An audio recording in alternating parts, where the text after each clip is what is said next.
We are here this morning with the Chambliss Center for Children to tell us all about the need there is for foster parents in our community. Thank you so much for coming on, Liz Blasberry. Yeah, absolutely. You are Executive Director of Residential Services, so you really understand the need for foster parents these days. Can you talk to me about that? Absolutely. There are around 800 children in Hamilton and the surrounding counties who are in foster care currently. Wow. And that number changes by the day, but there is always a serious need for families willing to step up and help care for these children during a really time of crisis for them. Now let's pray some potential parents are watching today. How do they get started and what are the requirements?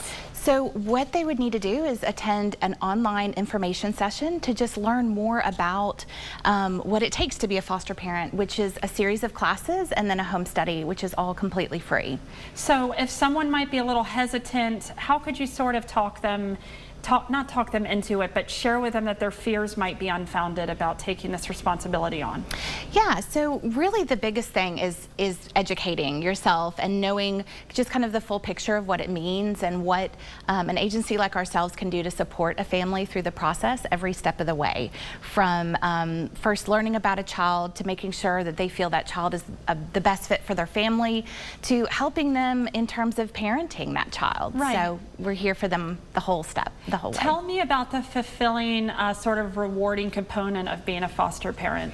Absolutely. Many of our foster parents talk about not only, being realistic, how hard it is to care for extra children and children that aren't your own, but that it is more than worth the effort and the changes they see, the love that grows within their family, that it's just an amazing experience for them. I love that you all offer this. It's such a sad situation that these children find themselves in through no decision, no fault of their own. Absolutely. One of the more interesting components of the whole process of a child going into foster care is the immediate day or two after they've been taken from the home they might be in where, you know, the abuse is taking place. Yep. Talk to me about the need and how you are meeting that need for that window before they go into a foster home. Yeah. What is it and what are you all doing to address it? Yeah, so we have come up with a collaboration with the Isaiah 117 house and really felt like we saw what they were doing up in Elizabethton, Tennessee, and felt like Hamilton County needed the same thing here. And really it's a home.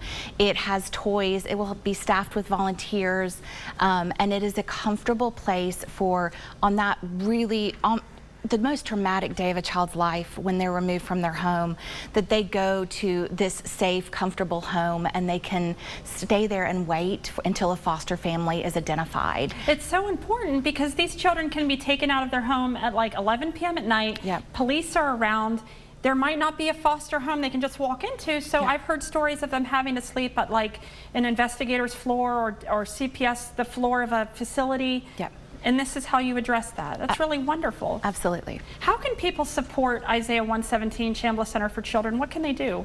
There's lots of ways you can support us. Obviously donations, but also volunteers.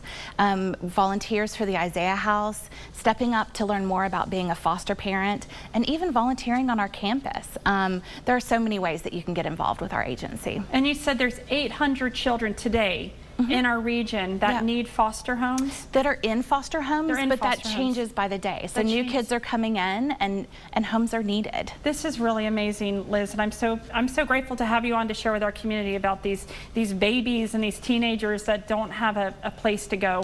Absolutely. So tell us one more time how we can get a hold of you all and maybe more about the options available to help. Absolutely. So our website is chamblisscenter.org. You can look on the website and find out about Isaiah House, also fostering or just volunteerism in general. You can call our main number, which is 423-698-2456. Or if you specifically want to email about foster care, you can email fostercare@chamblisscenter.org. Wonderful. You've recalled that perfectly. So all this is found on the website as well, chamblisscenter.org? Absolutely. Are there donation links too? There are. If people have supplies, diapers, things like that, or furniture to bring by? I mean, you know, we're not going to have people bringing their own you know what I mean, nice items like that? Yeah, so the Isaiah House, we do take donations of new items, diapers, new clothes, things like that to be able to stock. Thank you so much for coming on, Liz. Go check them out, chamblisscenter.org.